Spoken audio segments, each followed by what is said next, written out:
Hi, and welcome to Soul Food Ministries and Outreach. I'm Henriette Hobson. Thank you for tuning in. Welcome to all the other ministries here. No more Jim Crow, craft ministry, garden ministry, and whatever else it is that we're dealing with at the time. Now, today I am doing a craft project. This is going to be short and sweet, might not even be good 5 minutes. I want to get it on here, and I'm not going to take up a lot of time because first of all, I know how I feel when I'm binging craft shows. Some of them are so long, you hate to miss anything, but yet you just get tired of sitting through everything. So I'm gonna make it short and sweet because most of you know what to do anyway in mostly all of the basic craft things. Now what I'm dealing with today is covering seats. What I did. I'm gonna cover them. I think I'm gonna do something different because they faded out, and just I think I'm gonna do a different color scheme. But what I used, which I thought was quite a clever idea, because it's for my outdoor deck seating that's cushioned, but this is under covered deck, but it still gets wet out there, it still gets really dirty, and a lot of stuff going on out there. Now, one thing I wanted to show you is the difference in the size. It's not a lot. I don't know if you can really see it because it's between dark and the light contrast. It's like about a half an inch to about a half an inch on each side that they have cut down off these placemats at the dollar store. The color is even different. One of the colors are, the older one that I had, the original ones were way more vibrant, green leaves and whatever, versus the new ones, which are smaller, and the color is not as bright and vibrant. Pale, the leaves and things are pale. But I used the placemats to cover the um, chair seats because it's somewhat water resistant, and it could take the weather outside. Needed to basically just wipe the seat down if something spilled or what have you. So on a regular kitchen chair seat, this is actually my one of the dining room type chair seats that I had. I've got to upholster it. I'm going to kind of demonstrate on this one, and what it's going to end up looking. All you need is a glue gun and your placemats. That's all. That's it. Very, very easy. Really a great idea. This is the seat that goes on my chair outside. It has more of a padding, thicker cushion. And so I only used three of them. It's just, that's going to be underneath, so it doesn't have to look neat and tidy and whatever. But to put on this one was larger, so you're going to have to cut up a third one in order to get it to completely cover what I have. Sometimes you're going to have to cut. The only thing is overlap so that the water will not seep between the seams. You want to overlap that. And you want to make a full turn under the seat where you're going to glue it. Okay, you want, at least that much. That's probably a couple of inches, or maybe a full inch. Just see, I'll kind of wing it with my finger. Well, it's a couple of inches. Okay, and so then you're going to take and you're going to put, you just kind of, whatever the shape your seat is, how you're going to manage to get it to fit. And so these two, they're going to overlap. Okay, let me turn this down so you can really kind of see it instead of just me. Okay, you're gonna take two. Okay, let me take this off. There's the seat, and you're gonna take it, and you're gonna just make sure you've got at least a couple of inches on whatever edge you have to fold over, an inch to 2 inches.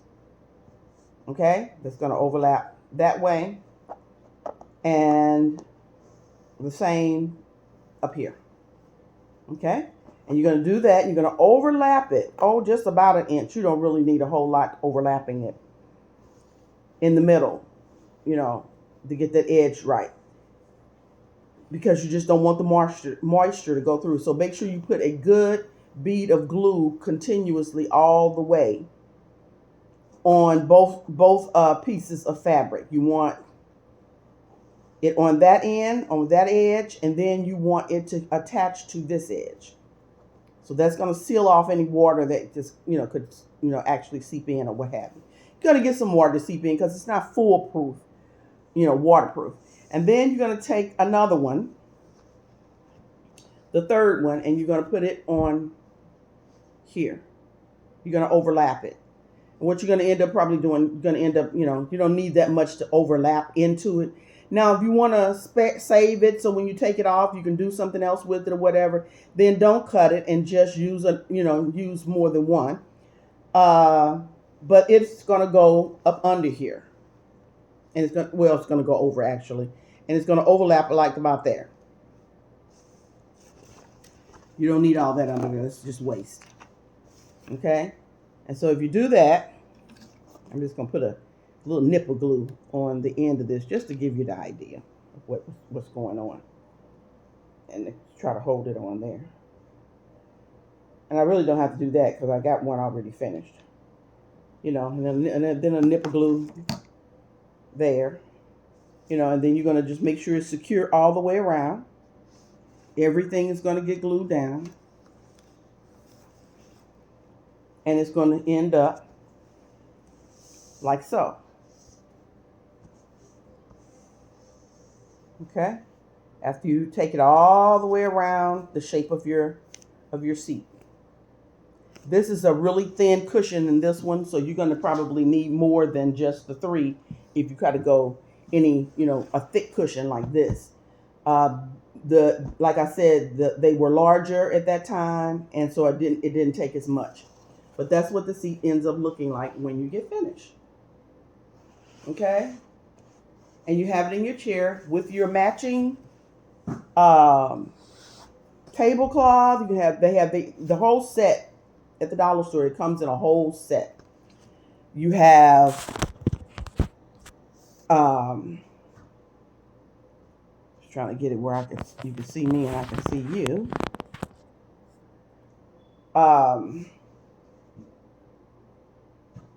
A table. You're gonna have they have the tablecloth, the cups, the saucers, the dinner plate, the mugs, glasses with the same decoration on it. It's the whole set will match. They have still carried the lemon when it was really popular when I first got the very first ones. They ran out when I went back to try to get some more. And so then now whatever you use, you can do the whole set, do a good old whole table setting. And I usually have a flower arrangement on my table out there with artificial flowers that match the color scheme of whatever is going on. Then your seats are going to match it. It's way less expensive to do it with these than it is to go out and buy outdoor lawn fabric, because it runs over $10 a yard. So the best thing to do, my opinion, it looked really nice. It makes for a really, really nice display, and it's bright and colorful, and it just makes your outdoor living, feel and look elegant, even depending on what all else you have out there. So I know it was a little mumble jumbled up. I've got my phone propped up on a vase, a flower vase. But I just wanted to give you the idea and show you that, because it really works out well. And like I said, even when it gets wet, it doesn't like really soak through really badly. It'll kind of roll off. And actually, you can get you some spray. What do they call that? Waterproofing. Spray it on there. You're not eating on it, so it doesn't matter. Spray it on there to give it a better water repellent. If you want to actually put it outside uncovered, really that'll make a huge difference. putting that on there. So that way it'll just beat up and run off. It won't even be a chance of soaking in through anything. So anyway, I hope that gave you some encouragement to get started this spring, getting ready for the summer and outdoor living and cooking and having guests over and just enjoying it yourself. You don't do it just for others. You do it to make you happy. You live there, and then you think about others as well in the process. So that's if you do invite people over, if you have people that come over, or people can see within your area or what have you, and it gives them something pleasant to see as they go by, and it makes your house look nice. What they call curb appeal. Um, I try to keep others in mind. I do what I like. I enjoy, doing all of this, putting things together, matching colors and schemes and all that. But I think about people that are walking by and driving by, and I want their view to be something that's pleasant, because people are going through a lot of things, and it's a ministry in itself when you are thinking of others when you do something, and do something nice, thinking about them that maybe this will make them feel better. Oh, this is a nice bright color. They'll like that. This is a calming color. It is known to calm people down, or, whatever, So, first of all, make you happy because you have to live there. God cares about you. It's okay to self love. It's just don't be selfish, self love, and then do what it is within your means that won't stress you out, to make that, a little extra, thinking about someone else as well, and maybe it will brighten up their day because you just never know. There's so much going on. People are so stressed, and you have no idea what is in their heads. You might save a life. Just something simple like this. So I hope you enjoyed it. Enjoy. See you next time.